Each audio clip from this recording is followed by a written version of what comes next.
Kuya Dan Mardayaw, do not politicalize Kuya Rodelio Daguman.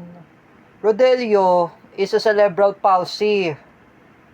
However, if Rodelio had sue against you, what I say again, Danmar, do not politicalize Rodelio Daguman, and that fake account, that is not you. If it is you or not, that is not Kuya Rodelio Daguman. As for me, Danmar, do not politicalize Kuya Rodelio Daguman. And aside of that, I am telling to those idiot Marcos loyalists who were fake Filipinos, do not politicalize about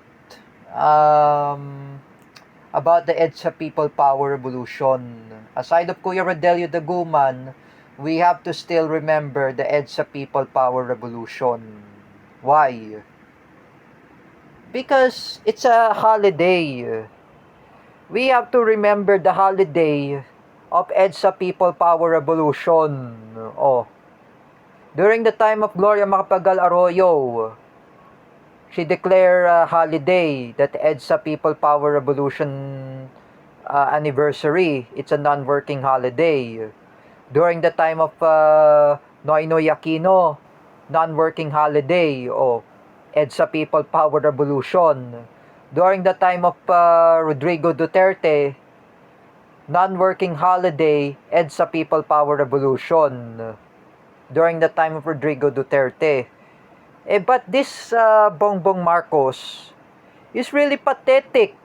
Why EDSA People Power Revolution is a non-working holiday? It should be in the past of the history. For Mami Ellen Olea, you should remember about EDSA People Power Revolution. It's a working holiday. It's a non-working holiday. If you say non-working holiday, it's anniversary. Look at the Iranians. The Iranians had celebrate the 1979 of February Iranian Revolution. When Pahlavi Shah was ousted and Ruhollah Khomeini had installed a transitional leader of Iran after Pahlavi Shah had been overthrown and he was being ousted. Then he just flew back to the Egypt when after the Iranian Revolution.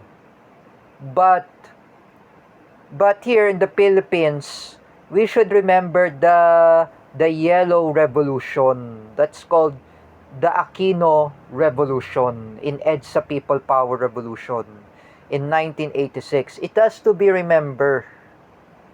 I just criticize Sangkay Janjan, Nino Barsaga, Romeo TV Vlog, Nino Barsaga, and Teacher Alexander Pagkalinawan. All of you should remember about the EDSA People Power Revolution. Look at Teacher Vincent Ramos. In his school, in Aguinaldo International School, when he was a teacher, he taught all the students about EDSA People Power Revolution. Why?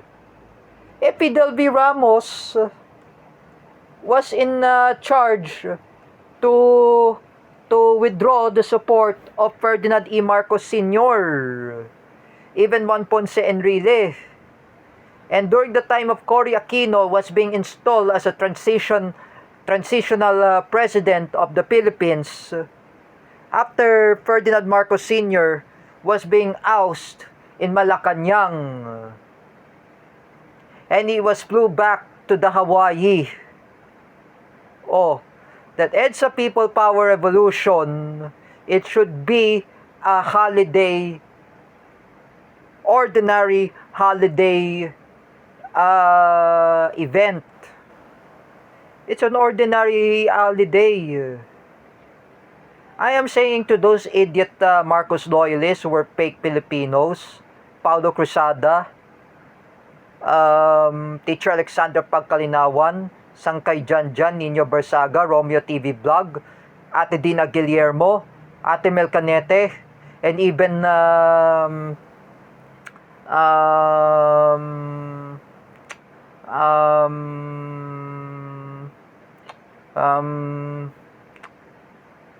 Kuya Dan Mardayaw, and including the other Marcos loyalists. Remember, we have to remember about EDSA People Power Revolution. It's a non-working holiday. Like I was told by Luis Cabales, when I was told by Adam Johari, EDSA People Power Revolution, it's a non-working holiday. Teacher Jessa said sa the time, not Teacher Jessa who said it. It's a non-working holiday. During the time I was in the class with Teacher May, during the time of Rodrigo Duterte, he declared EDSA People Power Revolution non-working holiday in 2017. Because we don't have classes. After Valentine's Day, we don't have classes. Non-working holiday. This is hard to say to those idiot Marcos loyalists. Read the non-working holiday. It sounds pathetic. During the time of Gloria Macapagal Arroyo, non-working holiday, the EDSA People Power Revolution. Non-working holiday.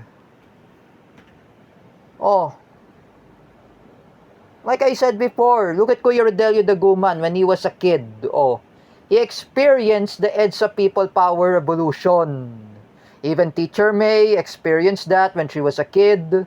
Even Ate Mirasol Kuya Percival, they experienced it. In 1986 EDSA People Power Revolution, we were not yet born. Di pa tayo pinanganak, like I said. The EDSA People Power Revolution, it should be celebrated. I just criticized against the Marcos loyalist wannabe, even Paulo Cruzada, Gina Sejo, Jeffrey Sejo, Teacher Alexandra Pagkalinawan, Nino Barsaga, Romeo TV Vlog, Sangkay Janjan, and Teacher Alexander Pagkalinawan, and Ate Mel Canete, and Ate Dina Guillermo. All of you should read the history book. Pag-aralan nyo to, like I said, history is history. We should remember the EDSA People Power Revolution. We have to remember that. Ninang Bebe, Marcel Gabag knows that the EDSA People Power Revolution. Because I know Ninang Bebe is also anti-Marcos. She's my ninang.